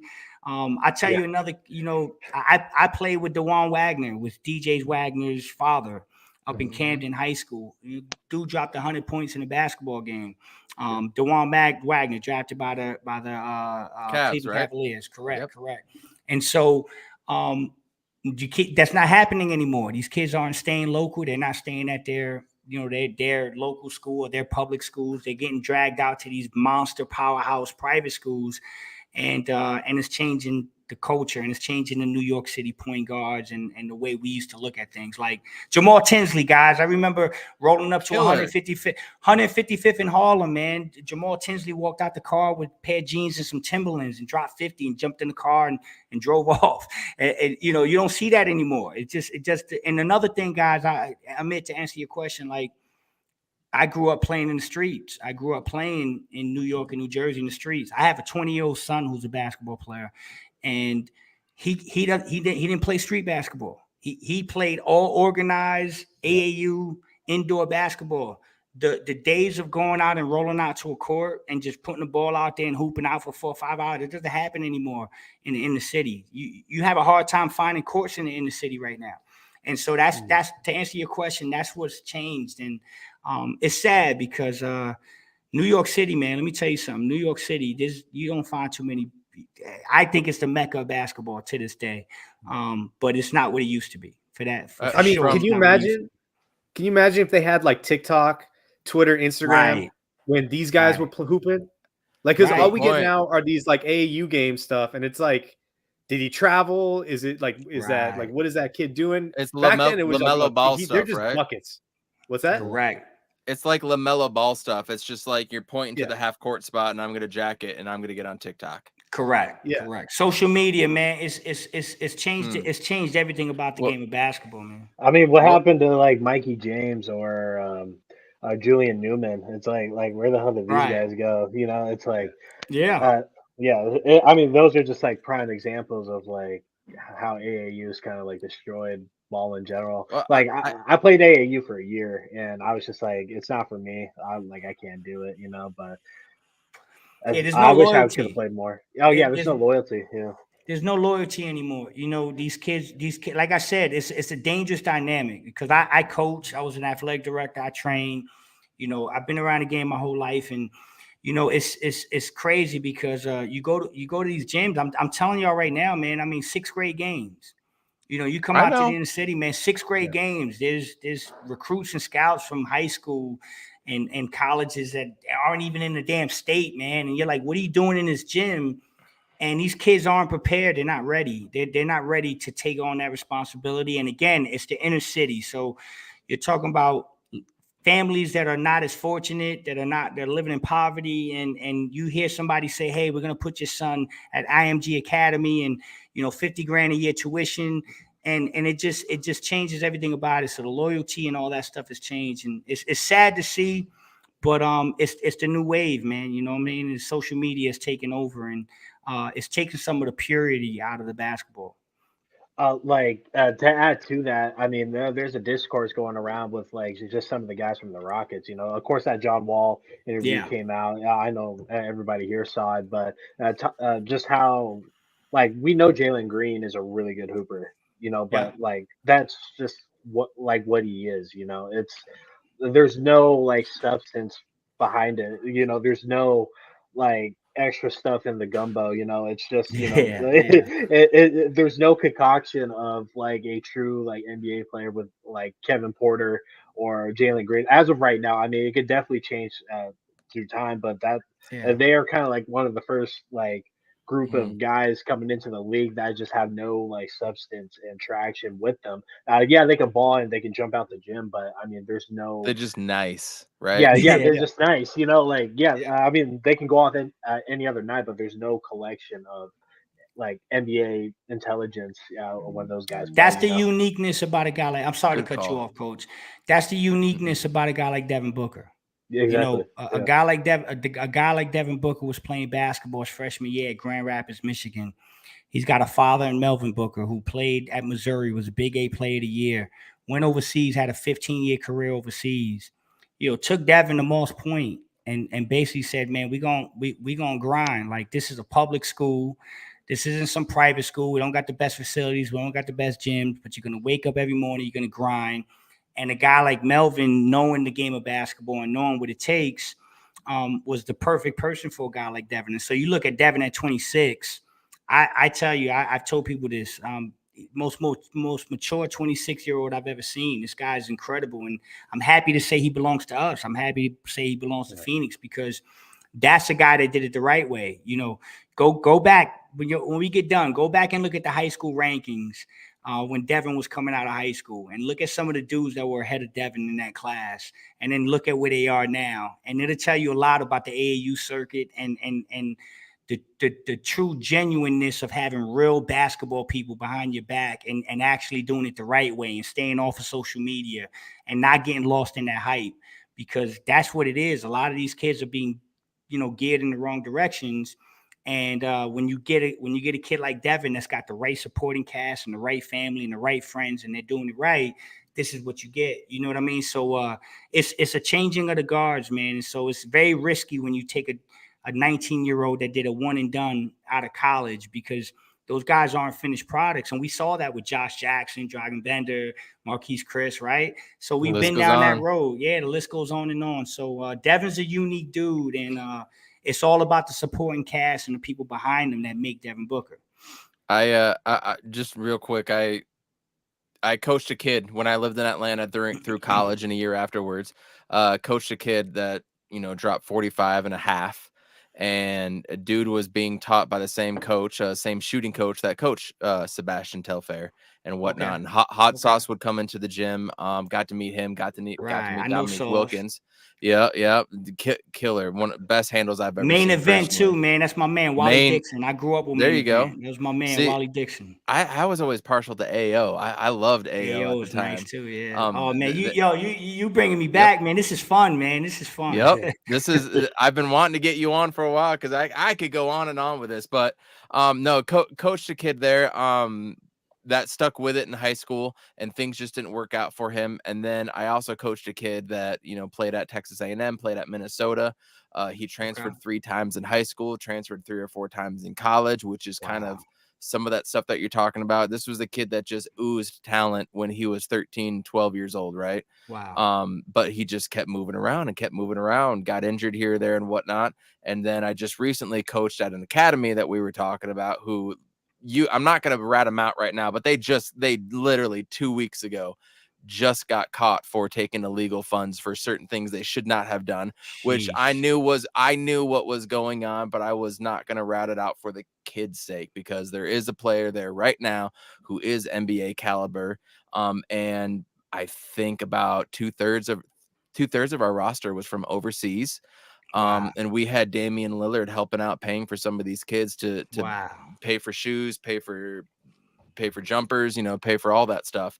And just like kind of like a scholarship booster type of thing. I mean, it was pretty cool. I look over and the head coach is texting Dame Lillard. I'm like, what the fuck is going on right now? I'm like, Coach, what are you talking about? But to your point, I mean, this kid is getting texts from 3 or 4 people, and I live in Salt Lake, just in the Salt Lake Valley alone, being like, "Hey, are you going to join my team next year?" And I'm like, "Motherfucker, we're September right now. We're 2 months away from opening day of our game, right? What are you doing texting this kid right now about this stuff?" So to your point, that's the nature of it, and that's the thing that these players have to go along, and this could also lead on to like player management and why are player injuries happen so much, and are we being are they coddling to them? And we could talk about all their injuries that are happening and with the AAU game and how that's damaging them. But it just goes to show that what you were saying, man. I was, when I lived in Phoenix, 1st through 8th grade, I'd go over to a friend's house or go to somebody's house, or go to what middle school was it? It's right next to Saguaro High School over there. We would just roll the ball out and we would play we got out of school from 3:30 to 4 o'clock. And oh, look, it's 9 o'clock. I think we should go home, man. We weren't going for any. We're in Phoenix. We're not going to the drinking fountain for water or anything. It's who got next, right? Right. You are not seeing that anymore. And to your point with Devin Booker, man, you got a guy that you can talk about the intricacies of him, but you got a guy that loves ball. And I think that that almost matters more than anything. You got a guy that loves ball. Last question before we get out of here for the night. Everybody hit the like button. Everybody share this out. This has been a fun conversation with Flex. Yes, sir. So I'm gonna have a podcast series coming out. This interview has kind of finalized it for me. I want to have like a 5-part summer series where we just talk about old school hoops and playing basketball and players that we loved and whatnot. So, but I want to get into some of the players that you idolized, watched, or took more of an interest growing up. And I don't want to talk about Sean Kemp or Dikembe Mutombo or any of those stars that got. I want to talk about some of the lower tier players that didn't get the love they deserved. While we were in the backstage before we came on, I talked to you about, like, I loved Kendall Gill back in the day. Yeah. I loved Nick Van Exel. I love Muhammad Abdul Rauf. I loved Rod Strickland. Low key, and y'all can laugh, I loved me some Ronnie Cycli back in the day because he could do some damage with the Warriors. Talk to me about some of the players that you saw growing up in the league, or that you would look up to, or just like, damn, that kid is nice, that didn't get the love that they deserve. Jamal Tinsley was a good one. Shit. Yeah. I mean, dude, you just named one of them. My favorite guard to watch in high school, I studied his tape ad nauseum, was Mahmoud Abdul Rauf. I mean, dude, that guy was so damn good. I would go, like, this is before League Pass, right? This is before getting instant access to every game. So, it was very far and few in between. The Nuggets would be on TV, but I had my VCR, my VHS tape, and I would put it in and I would schedule it. And if Denver was on, I was watching Mahmoud Abdul Rauf, his pump fake, his hesitations, his burst, his speed, his burst was speed, jump shot, the fluidity, the technicality of his jump shot. I mean, he was step before step, like with those hesitations, absolutely. The quick crossover, like that was all before step. Absolutely. The guy, quick twitch. That was the guy I studied the most in high school, was Mahmoud Abdul Rauf. I absolutely was fascinated with his game. You just named the guy, Rod Strickland, Bobby Hurley. I grew up watching Bobby Hurley right down the road. I used to go hoop in the same courts with Bobby. Don't Hurley. Start with me. There we go. His father coached my son. Forks up, Bobby. Yeah, St. Anthony's, New Jersey. So I grew up watching Bobby Hurley, learned a lot from Bobby Hurley. A guy like Mark Price. Mark Price was a guy that I absolutely loved growing up. Mahmoud Abdul Rauf, like I said, I'll tell you another guy that I was fascinated with, and I was blessed to be able to see this guy every night for a couple years, because my father took me, and when I was young, he got me partial season tickets to the old Brendan Byrne Arena, the Nets. Although I wasn't a Net fan, I was a basketball junkie. So I was just like, hey, just take me to games. I want to see all these guys. I want to learn the game. So shout out to him, man. He put the time, he invested in me, and I would watch Dragan Petrovic Oh, damn thank night. you. I knew it. And I'm telling you, Dragan Petrovic was absolutely insane. God rest his soul, man. I cried the day that he passed away. But Petrovic was a guy that I was like, man, this is a guy. Just everything about his game, so cerebral, can get any shot he wanted, was a pest on defense, played hard, shot was beautiful. So those guys like that, I mean, Kenny Anderson, I grew up watching Kenny Anderson. I mean, it can go, we can go on and on, man, but those are the guys that kind of set the tone. Those were the guys that kind of like you said, not the big names, but guys that I grew up watching. I'm like, hey man, like I'm a little bit, I'm 43, so I saw the back end of it. I was really young, but I remember like sitting in my house being fascinated with Dennis Johnson with the Celtics. DJ was a guy that he was the first guy that I was able to sit down with my brothers. Former Phoenix Sun too, if I'm not mistaken. Got traded for Joe Barry Carroll. I don't know what the hell they were thinking with that, but he went to the Celtics and became a Hall of Famer. But I remember like sitting with my big brothers and watching Celtics basketball, because I had a lot of brothers that, at that time were Larry Bird fans. I sit down, I watch the Celtics, and my brother used to say, don't get fascinated with Larry Bird, because you're never going to be Larry Bird's size. So don't look at Larry Bird, look at Dennis Johnson, and look at how he plays both ways, and look how he handles Isaiah Thomas, and look how he handles Joe Dumars. And so crazy stuff Joe like Dumars that, man. Too, yeah. I mean, another guy coached the Phoenix Suns. I mean, I used to study a little bit of Terry Porter's game. Terry Porter with the Portland Trailblazers when he played. Funny story is, people don't remember this. Dragan Petrovic used to come off the bench on that Portland team. Dragan Petrovic, before he became Dragan Petrovic, was actually a backup guard getting no minutes behind Clyde Drexler, Terry Porter, Danny Ainge. And that's why he got traded. He got no minutes. Why he got traded. He got no minutes, and he came to New Jersey, and he flourished. So, yeah, man. I mean, all that stuff. I grew up watching those old school Portland Trailblazer teams with Cliff Robinson, Jerome Kersey, Buck Williams, Kevin Duckworth. Man, this is fun stuff. Like, this is the type of stuff I like to have. I like the conversations I like to have with podcasts, because the game of basketball has changed so much, man. But people don't understand. I see all these people and they say, yo, can this person play in that era? Or this, that argument is always all over the place. And I grew up in an era where you can grab everybody. You can hand check. You know what I mean? I'll tell you another guy that was really damn good, man, Bobby Fields. You remember Bobby Fields with the Hornets? Yeah. The name sounds familiar, but the game's not. He passed away in a car accident. He actually was drag racing out in Charlotte, leaving practice, and he passed away. But Bobby Fields was a guard that I used to look at his game and I used to say, man, that guy's pretty damn good, and he played both ends of the court. And so, back in the day when I grew up, you can hand check and you can do. Imagine Kevin Johnson in this era. Kevin Johnson can score at will. If you put KJ in this era, I mean, he's Ja Morant. I'm telling you. I'm telling you, Kevin Johnson is Ja Morant if you put KJ in this era. Hey, coach, this is my house, and I did not invite you. Am I off there, coach? I mean, I'm no, holy shit. I've never realized that. That's it. Yeah.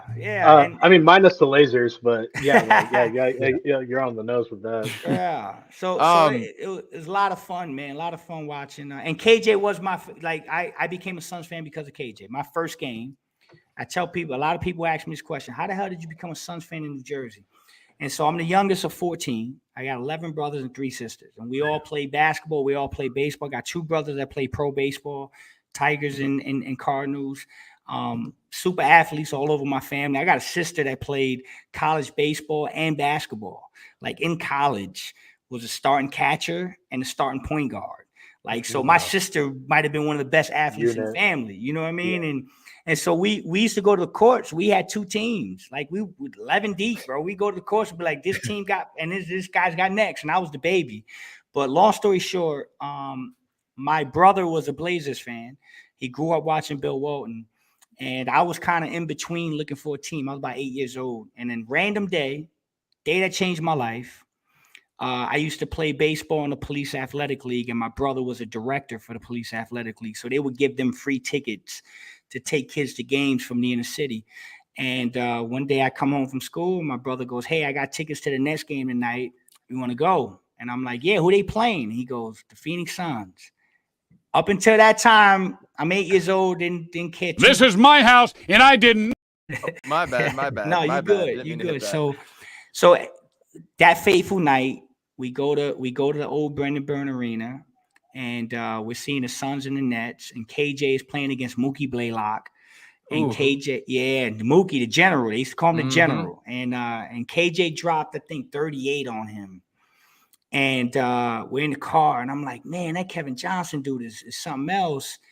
And I go home, I got my Nerf hoop, and I'm bouncing around the room. I'm Kevin Johnson. Yeah. And then my brother The did same thing. Yeah, my brother. I came home from maybe 3 days later. I come home from school 3:30 in the afternoon. There's a little package on my bed.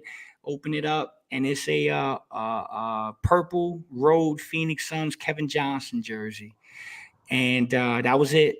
That's the beginning of Flex from Jersey, brother. That was the passion. I said I'm gonna be a Suns fan, and he made me a promise. He said if you like the Suns and you're going to stick with them, I'll take you to every game they play against the Knicks and Nets. So every year, got to see them twice. And I fell in love, man. And here we are today, brother. You know, this is crazy stuff. But yeah, You still have that that's jersey? Jersey too. I do. You still have that jersey? I do. All right. I absolutely Nice. do. I absolutely do. It's real small. It's really small, but it's just cool memories, man. I thank my brothers because they were real passionate about sports, and they always told me like they wasn't like, hey, don't be a bandwagon guy. If you're gonna be a Suns fan, be a Suns fan, good, bad, or indifferent.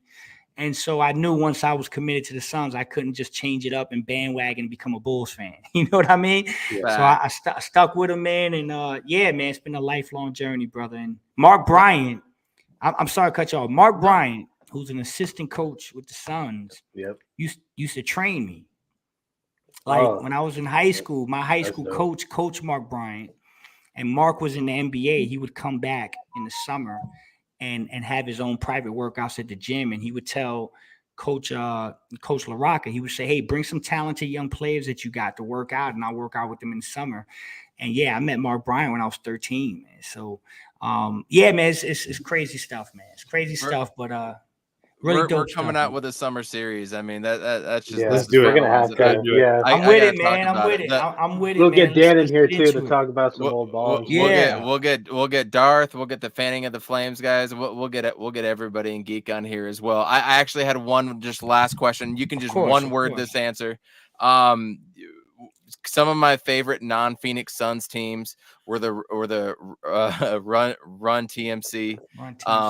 The Mavericks back in the day. People don't know how nice Jamal Mashburn was back in the day. I love Jamal Mashburn. I love. All right, hold on. Come on, man. You're killing me. You said so.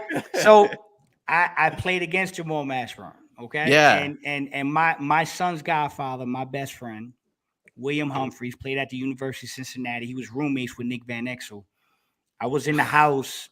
I'm telling you guys, I got a deep background, man. But and this is how all this happens. Like people say, "Oh, I flex." You just wake up and start tweeting one day, and I'm like, guys, this started when I was 13. Like I started meeting these guys that made it to the league, and you meet their other people and agents and friends, and this is how you build a Rolodex of connections that span decades. You know what I mean? So, but with Jamal Mashburn, I was in the house, Mount Vernon High School state championship. My boy Will Humphreys going up against him. My best friend, my son's godfather, had 44 points and 28 rebounds in that game. Jamal Mashburn had 50 and like 18. And it was one of the best games I've ever seen in my life. It was incredible. Yeah, it's just fascinating stuff, man. Roderick Rowe. Yeah, we go on for days, man. But I saw Jamal Mashburn in high school, brother, and hooped up against him, and it was some crazy stuff. So that guy was incredible. Go ahead. What was your question? No. I love hearing the stories, and we could go on. I mean, some of the other teams that I love was the '96 Sonics. There was a Charlotte team in there with Glenn Rice, and I was going to mention that too. I forget what the other team was, but some of the old school NBA teams outside of the Phoenix Suns. Is there a memorable team that you got? Yeah, one or two more than the other. Seattle Supersonics. That team. Man. Listen, Gary Payton, Sean Kemp, Detlef Schrempf, Kendall Gill, Who was the other guy? Hershey Hawkins. They had Hershey that Hawkins, Nate Sam McMillan, Perkins. Sam Sam Perkins. Yeah, that team. Big man that can shoot a 3 back in the day was something you didn't see. Did not see. Stretch big, North Carolina. McIlvain, Jim McIlvain. How about that? McIlvain, yes, man. So yeah, that Sonics team was one of my favorite teams. The 80s Cavaliers team with Brad Daugherty, Mark Price, Ron Harper back then. Ron Harper, Larry Nance, those teams I grew up watching. I was a big I thought you Bad would send Boys the Knicks, the 90s Knicks. Well, listen, so interesting. No, interesting. So I that 90s Knicks team, I grew up, obviously I'm in New York, so I'm watching them every night. But I got family that was embedded with the Knicks. And so my memory, I kind of lost my love for that Knicks team when they had that fight in Phoenix and Greg Anthony sucker punch KJ. Yep. That was it. But I saw that team, Mark Jackson, Charles Oakley, Anthony Mason, John Starks, Patrick Ewing. I mean, that team was incredible, man. But the Cavaliers team, and I really was a big Bad Boys Pistons. Isaiah Thomas, Joe Dumars, Rick Mahorn, Bill Laimbeer, those teams. Adrian Dantley. Adrian Dantley. People don't remember, man. Adrian Dantley was freaking incredible, man. They had the microwave Vinnie Johnson. So, I would say like that Pistons team, those Cavs teams growing up, and then that Sonics team, I was fascinated with them. Like you said Kendall Gill was one of my favorite guys, man. I love Kendall Gill. So a lot of fun, man. A lot of fun watching these basketball teams, bro. Hell yeah.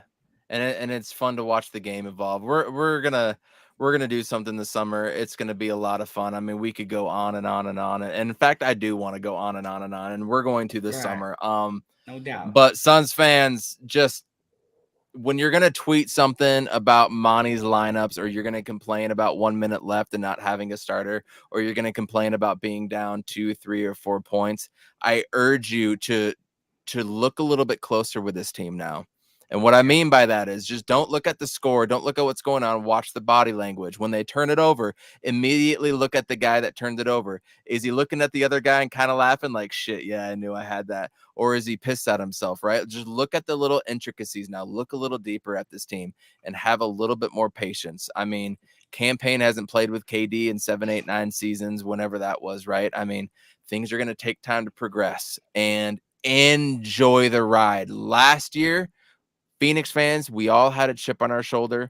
We wanted to prove that we were coming back better than ever, that it wasn't a championship run fluke. And you know what? We got ran out of the building. And so coming through this year and getting KD and all the drama that went on with that, just enjoy the ride. Flex, I want to thank you so much for coming on. This has been fun. Thank you. I want Amit and Jay Joyce to have a little more time asking questions next time. I robbed it because I had so many, and I'm sorry, guys. Please forgive me. I urge you guys to stay on and we can chat backstage just a half minute. But Flex, we know the scrutiny you've been under the past. I mean, we don't know, we aren't you, but we understand what you've been through. But as Phoenix Suns Nation, like, thank you for having somebody that has our best interests at heart that can share a couple things here and there. We really appreciate it, because after we lost that Game 7 Mavericks game, and I went to Dallas for Game 3. I just happened to be there, so I got an extra ticket for like $200, and I went there, and that sucked. I mean, the Mavericks fans were cool to me, buying me shots and drinks before the game and whatnot, and chopping it up, and that was fun. But it was trash the second the game started and went out. So when your tweet came the next day, that was like a breath of fresh air, and it kind of breathed sports back into life again. So we appreciate you. Thank you. Everybody hit the like, subscribe button. Everybody knows, if you're listening to this podcast, you know where you can reach Flex. But what's on the horizon for you, Flex? Anything new and fun coming up? You're still going to be chopping it up with Dan Duarte, one of our friends as well too. What's new for you? And then we'll get out of here. Yeah, man, we still got the Coast to Coast podcast. We're doing a lot of work with KSRN, Casual Sports Radio Network, my guy Earl Burnett. And I was just out in Phoenix for the weekend doing some work with Fox Sports, Richard Science, and Mark McClune out in CBS. And I still do the stuff with 98.7 with John Bloom, and a lot of stuff coming, man. I'm planning on going back to Phoenix at the end of the month on the 31st to do some work out there with Fox and CBS again. for the Denver game on a Friday on March 31st, and I'll be back out there for the playoffs. So a lot of cool stuff, man. A lot of work. And Planet Orange, I can't thank y'all enough, man. JJ, Amit, Coach, man, I love y'all dudes, man. For real, I hate that it took so long to do this, but y'all a real deal, man. And I respect y'all work. I respect y'all grind. And I love the genuineness of how y'all bring it to the table, man. So I'm always here for y'all, man. And we definitely got to do this again, brother, because this is some of the most fun I've had doing a pod in a long time, brother. So shout out to y'all, man. Respect. Y'all got my respect. And let's do it again, man. Love y'all. He's on fire. You to go, Flex. You to go. Yeah, thanks for absolutely. coming, man. We're going to get out of here. We're not going to play the intro video or anything. It'll take a second or two to disconnect, but we appreciate you guys. Amit, JJ, we appreciate you guys as well, too. That Mavericks game is going to be something on Sunday, Planet Orange. 11 o'clock Valley time. That's going to be something. That's going to be fun. Here we go. Yeah. It's ramp up time, baby. He's on Fire podcast. Thanks for coming in. We are 3 dads that don't have a lot of time to record, so we are going to do it when we can. But in the meantime, peace out, Planet Orange. Been fun, Flex.